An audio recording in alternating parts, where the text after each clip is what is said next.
सर्व संतांच्या चरणी सर्वप्रथम नमन करतो आणि आजच्या कार्यक्रमाचे अध्यक्ष, सर्व प्रमुख पाहुणे आणि येथे जमलेल्या माझ्या भावांनो आणि बहिणींनो, आज मी वारकरी संप्रदायाच्या वतीनं वारकरी संप्रदायामध्ये शेजार धर्माबद्दल काय सांगितलेलं आहे.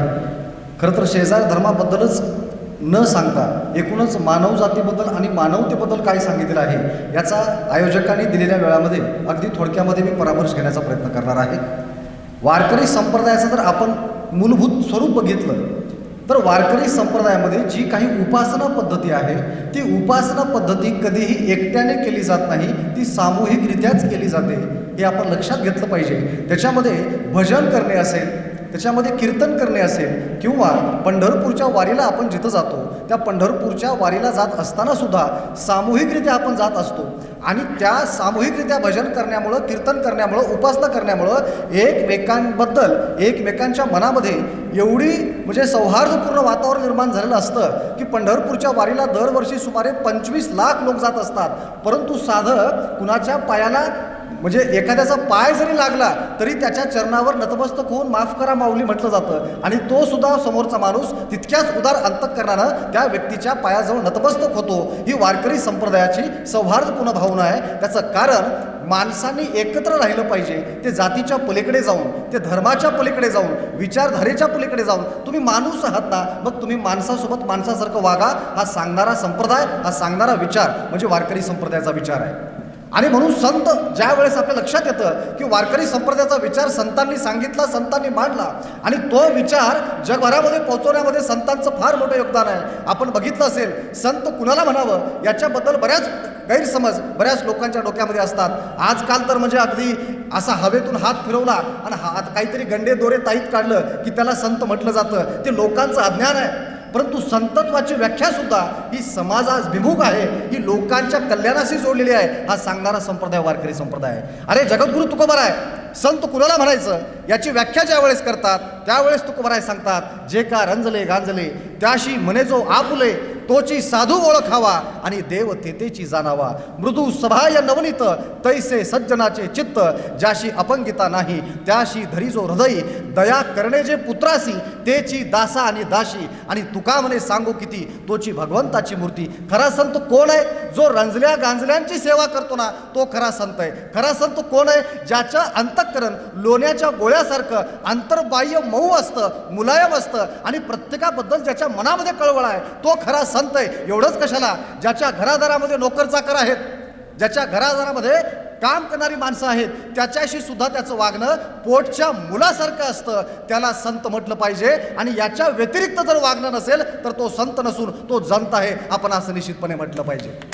ही वारकरी संप्रदायाची अत्यंत व्यापक भावना आहे. आणि म्हणून जगद्गुरु तुकोबाराय असतील, संत नामदेव महाराज असतील किंवा संत ज्ञानेश्वर महाराज असतील, हे काय म्हणतात की हे विश्वची माझे घर, हे विश्व माझं घर आहे. परंतु दुर्दैवानं हे विश्व घर आहे, पण त्याच्या अगोदर आपण आपल्याच घरातल्या लोकांसोबत अत्यंत आदरानं, प्रेमानं, सौहार्दपूर्ण वागलं तर मला वाटतं की संतांचा विचार खऱ्या अर्थानं आपण अंमलात आणला असा त्याचा अर्थ होणार आहे. बांधवांनो, भरपूर बोलण्यासारखा आहे. वारकरी संप्रदायाचा विचार हा एकट्यानं म्हणजे 15 मिनिटामध्ये किंवा 20 मिनिटामध्ये सांगता येणार नाही. परंतु सामूहिक भावना अशी आहे की ईश्वराला जर आवाज द्यायचा असेल तर एकट्यामध्ये जप तप करून ईश्वरापर्यंत तुमची भावना पोहोचणार नाही, एकट्यामध्ये प्रार्थना करून ईश्वरापर्यंत तुमचा आवाज पोहोचणार नाही. म्हणून वारकरी संप्रदाय काय सांगतो? वारकरी संप्रदाय सांगतो, एक लिया भाव बळे काय पावेल तो काळे. बरोबर आहे. एकट्याच्या भावानं, एकट्याच्या भक्तीनं तो खूप वेळानंतर कदाचित तुम्हाला तो ईश्वर प्रसन्न होऊ शकतो. परंतु वैष्णवांच्या मेळे उभा ठाके हाकेशी, सगळे वैष्णव जमले, एकत्र आले, जात पात धर्म पंथ विसरले आणि त्या पांडुरंगाला, त्या ईश्वराला जर त्यांनी आवाज दिला तर सगळ्या वैष्णवांच्या आवाजाच्या जोरावर, भक्तीच्या जोरावर, विचारधारेच्या जोरावर तो पांडुरंग परमात्मा धावत पळत तुमच्यासोबत येतो. म्हणजे देवाला जरी तुम्हाला विनवायचं असेल तर तुम्ही कसं वागलं पाहिजे? तर सामूहिकरित्या वागलं पाहिजे. मग इथं यातायाती धर्म नाही विष्णुदासा, इथं मग कुणाची जात पंथ धर्म इथं कोणीही बघितलं जात नाही. का? कारण वारकरी संप्रदायाचं तत्वज्ञान अवघी एकाचीच विण ते कैचे भिन्न अभिन्न. अरे एका शरीरामध्ये जसं हात आहे, तोंड आहे, जीभ आहे, पाय आहे, पोट आहे, असे वेगवेगळे अवयव आहेत. पण अवयव जरी वेगळे असले त्या शरीरामधला प्राण मात्र एक आहे. वारकरी संप्रदाय म्हणजे मला वाटतं की हे आदर्श चित्र आपण या वारकरी संप्रदायाच्या माध्यमातून भारतामध्ये उभं केलं पाहिजे. वेगळ्या धर्माची माणसं असतील, कुणी हात असेल, दुसऱ्या धर्माचा आहे, कुणी पाय असेल, कुणी पोट असेल, पण त्याच्या मागं असणारा जो जीव आहे तो मात्र मानवतेचा असला पाहिजे, तो मात्र प्रेमाचा असला पाहिजे, तो मात्र एकमेकांना समजून घेणारा असला पाहिजे. बोलण्यासारखं भरपूर आहे, परंतु जगद्गुरू तुकोबाराय शेजार धर्माबद्दल सांगताना असं म्हणतात की आपण जर शेजाऱ्याला गरज असेल तर त्याला निश्चितपणे मदत केली पाहिजे, आणि व्याजानं पैसे देणे हे अत्यंत पापकर्म सांगणारा संप्रदाय वारकरी संप्रदाय.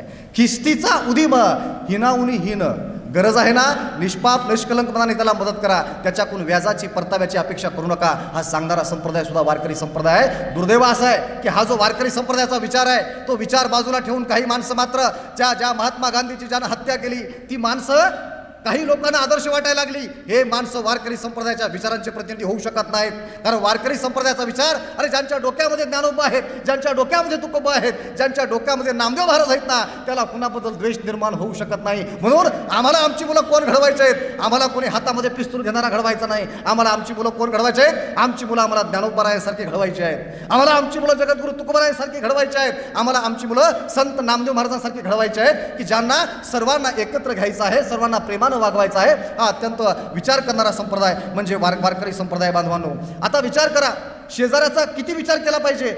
समजा आपल्या बाजूला शेती आहे, आज महाराष्ट्रामध्ये हायकोर्टामध्ये दुर्दैवानं शेतीच्या बांधावरची भांडणं सगळ्यात जास्त येतात. तत्वज्ञान माणूस विसरला, तत्वज्ञान अंमलामध्ये आणलं विसरला की त्याचं काय होतं हे ज्वलंत उदाहरण आहे. अरे सक्का भाऊ आईच्या पोटामध्ये 2 भाऊ वाढलेले असतात, पण इतभर बांधासाठी मारामारी करतात, डोकं फोडून घेतात, किंबहुना एकमेकाचा खून करण्यापर्यंत त्या लोकांची मदत जाते का? हे तत्वज्ञान आचरणामध्ये आणलं नाही, किंबहुना त्यांना कोणी सांगितलं नाही. तुकोबाराय सांगतात तुमचं शेत तुमच्या बाजूला आहे, तुमच्या शेजाऱ्याचं शेत पिकानं हिरवगार बहरलेलं आहे, तो शेजारी तुमच्या शेतामध्ये नाहीये, तो कुठंतरी बाहेर निघून गेलेला आहे. आणि अशा वेळेस एखादं ओढाळ जनावर, एखादं मोकाट जनावर आलं आणि त्या पिकामध्ये जाणार असेल कुणाच्या शेजाऱ्याच्या, तर तुम्ही तिथं उपस्थित आहात ना, तुम्ही त्या जनावराला ते पीक खाण्यापासून थांबवलं पाहिजे का? शेजारी तिथं उपस्थित नाही. अरे देखील ओढाळ निघाली आहे शेतात, थांबावे निमित्त थैक म्हणून, आणि सांगतात की त्या ओढाला तुम्ही थांबलं पाहिजे. दुर्दैवानं हे तत्वज्ञान लोकांपर्यंत पोहोचतं नाही. लोक काय करतात, जसाही शेजारी शेतातून बाहेर गेला आपल्याच खुट्याची धुळं सोडतात आणि त्याच्या शेतामध्ये सोडून देतात. हा शेजार धर्म नव्हे. म्हणून तत्वज्ञान बोलण्यापेक्षा जोपर्यंत ते तत्वज्ञान आचरणामध्ये येत नाही तोपर्यंत त्या तत्वज्ञानाला काही अर्थ राहत नाही. दुसरा मुद्दा, तुमच्या शेजारी कोणत्याही जातीचा धर्माचा असेल, तो जर उपाशी असेल, त्याच्या पोटामध्ये अन्न नसेल, तर त्याला अन्न देताना त्याची जात आणि धर्म विचारू नका, हा सांगणारा संप्रदाय वारकरी संप्रदाय. क्षुदेनीय अन्न द्यावे पात्र न विचारून, त्याची पात्रता अपात्रता विचारू नका. अरे अन्नदान करताना टर्म अँड कंडिशन्स लादू नका. अरे तुमची एखादी माय माऊली तुमच्या समोर येते, अन्न घेण्यासाठी हात पसरते आणि तुम्ही तिला सांगता अमुक अमुक घोषणा दिलं तर तुला अन्न देतो. हा वारकरी संप्रदाय नाही, हा वारकरी संप्रदाय नाही.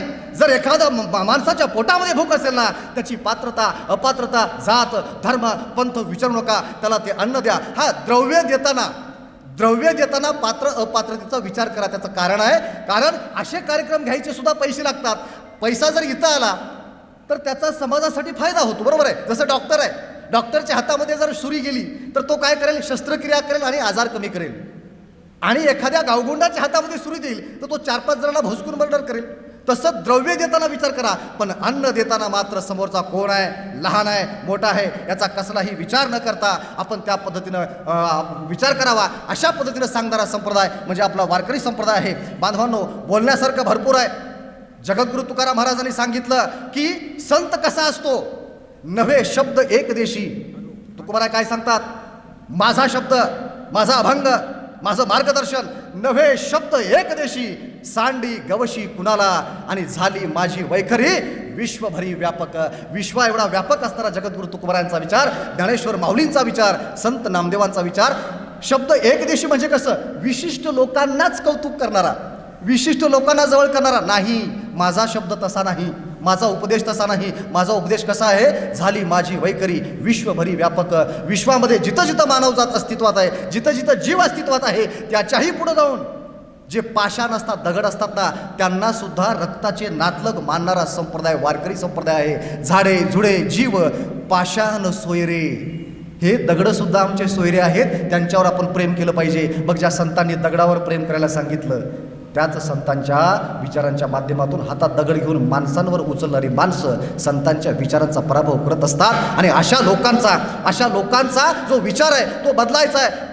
जाता जाता एकच सांगतो की विश्वबंधुत्व वारकरी संप्रदायामध्ये कसं आहे. आणि ज्या ज्ञानेश्वर माऊलींना प्रचंड छळलं, ज्यांनी अन्न मागण्या गेल्यानंतर त्यांची झोळी फाडली, आणि ज्या काही लोकांनी दान केलं त्या पीठामध्ये सुद्धा पाय देण्याचं काम केलं, पण ज्या वेळेस ईश्वराकडे मागण्याची वेळ आली तर संतांनी असं म्हटलं नाही, माऊलीने असं म्हटलं नाही, ज्या लोकांनी मला त्रास दिला त्यांचा सत्यानाश झाला पाहिजे, ज्या लोकांनी मला त्रास दिला त्यांचा नायनाट झाला पाहिजे.